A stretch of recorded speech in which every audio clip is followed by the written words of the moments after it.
लोकसभा में पास होने जा रहा था एक बिल कि इतने में एक सांसद ने सबके सामने ही बिल फाड़ दिया।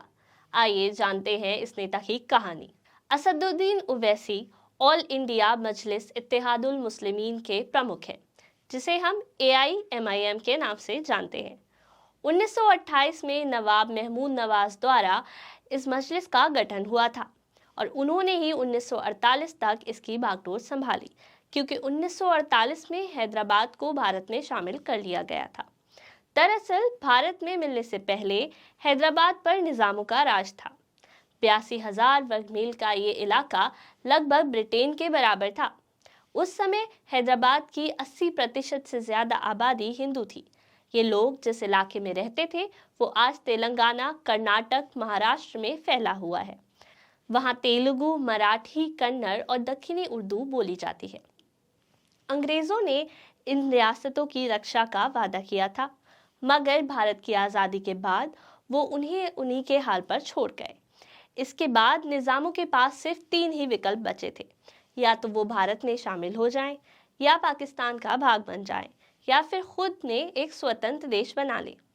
इत्तेहादुल मुस्लिमीन के प्रमुख कासिम रिजवी की सलाह पर निज़ामों ने भारत से ना जुड़कर स्वतंत्र होने का फैसला किया। सरदार पटेल की भारत सरकार ने निज़ामों का ये फरमान खारिज कर दिया और ऑपरेशन पोलो के तहत 5 दिन के अंदर अंदर हैदराबाद को भारत का हिस्सा बना लिया। 1948 में भारत सरकार ने मजलिस पर बैन लगाकर कासिम रिजवी को अरेस्ट कर लिया। बाद में वो पाकिस्तान चले गए और मजलिस की बागडोर उस वक्त के नामी वकील अब्दुल वहाद ओवैसी को सौंप दी गई, जो कि असदुद्दीन ओवैसी के दादाजी थे। और यहाँ से ओवैसी परिवार की AIMIM में शुरुआत हुई। 1957 में मजलिस को एक पॉलिटिकल पार्टी की मान्यता मिल गई। बाद में इसके नाम में ऑल इंडिया जोड़ दिया गया। अब्दुल वहाद ओवैसी के बाद 1976 में उनके बेटे सलाउद्दीन ओवैसी पार्टी के प्रमुख बने और 2004 तक वो हैदराबाद से 6 साल लगातार तक सांसद रहे। उसके बाद 2004 में उनके बड़े बेटे यानी फाइनली असदुद्दीन ओवैसी को पार्टी की जिम्मेदारी सौंप दी गई। 13 मई 1969 को हैदराबाद में जन्मे ओवैसी ने अपनी लॉ की पढ़ाई लंदन से की है। वहां से आने के बाद 1994 में पहली बार ओवैसी आंध्र प्रदेश के विधानसभा चुनाव से सत्ता में आए। जीतने के बाद भी उनका प्रभाव हैदराबाद तक ही सीमित रहा।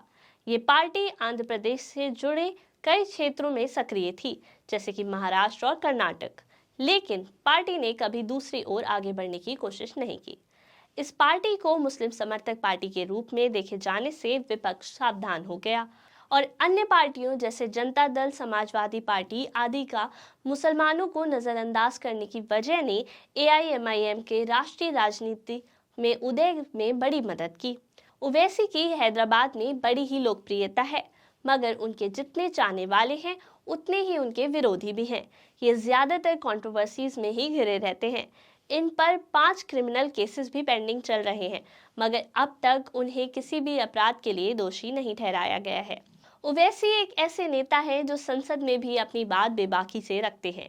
एक बार वो अमित शाह से भिड़ गए और दोनों के बीच तीखी बहस हुई थी। इससे पहले ओवैसी ने CAA और NRC पर केंद्र के लोकसभा बिल को फाड़ दिया था। ओवैसी ने संसद में कहा कि बिल न केवल भारतीय मुसलमानों को राज्यविहीन बनाने की साजिश का हिस्सा है, बल्कि राष्ट्रीय सुरक्षा के लिए भी खतरा पैदा करेगा। सरकार नागरिकता संशोधन बिल और NRC national register of citizen के जरिए मुसलमानों को स्टेटलेस बनाने की साजिश कर रही है। मैं इस बिल का विरोध करता हूं, क्योंकि ये संविधान के खिलाफ है और हमारे स्वतंत्रता सेनानियों का अपमान है। ये बिल इसलिए लाया गया है ताकि एक और बंटवारा किया जा सके। ये अडोल्फ हिटलर के कानून से भी बदतर है। अध्यक्ष को संबोधित करते हुए उन्होंने कहा, आप जानते हैं कि महोदय महात्मा गांधी कैसे महात्मा बने? उन्होंने दक्षिण अफ्रीका में राष्ट्रीय रजिस्टर कार्ड फाड़ दिया था। चूंकि महात्मा ने उस कार्ड को फाड़ दिया था, इसलिए मैं भी इस कार्ड को फाड़ रहा हूं, क्योंकि ये देश को विभाजित करने की कोशिश करता है। बिल पर सरकार की ओर इशारा करते हुए उन्होंने आगे कहा, यह निश्चित है कि तालिबान अफगानिस्तान में सत्ता में आएगा और जब ऐसा होगा तो हमें भारत में हज़ारा और तजिकों की आवश्यकता होगी ताकि हम रणनीतिक रूप से नियंत्रण कर सके। लेकिन जब वे सत्ता में आएंगे, भारत तब तक अपना तुरुप का पत्ता खो देगा। लोकसभा में ओवैसी विपक्ष की पहचान बन चुके हैं। संसद में उनका दिया गया कोई भी भाषण आए दिन सोशल मीडिया पर वायरल रहता है। उनकी प्रोफाइल को देखकर कोई भी अंदाजा लगा सकता है कि इतने पढ़े लिखे और इतने जानकार नेता आए दिन इतनी कंट्रोवर्सीज में क्यों घिरे रहते हैं। उनकी यही बातों ने उन्हें राजनीति में इतने आगे तक की सफलता पहुंचाई है। इसी के साथ मैं काशवा विशाल आपसे विदा लेती हूँ। धन्यवाद। तो कैसा लगा आपको हमारा आज का सियासी वृत्तांत? कमेंट बॉक्स में कमेंट कर जरूर बताएं। और भी नई सियासी कहानियों को जानने के लिए हमारा चैनल जरूर सब्सक्राइब करें। और अगर आप ये वृत्तांत हमारे फेसबुक पेज पर देख रहे हैं तो इसको लाइक करते चलें, ताकि जब भी हमारी कोई नई वीडियो आए तो आपको पता चल जाए। आज के लिए इतना ही। कल फिर मिलते हैं किसी और नए सियासी मुद्दे के साथ। तब तक के लिए नमस्कार।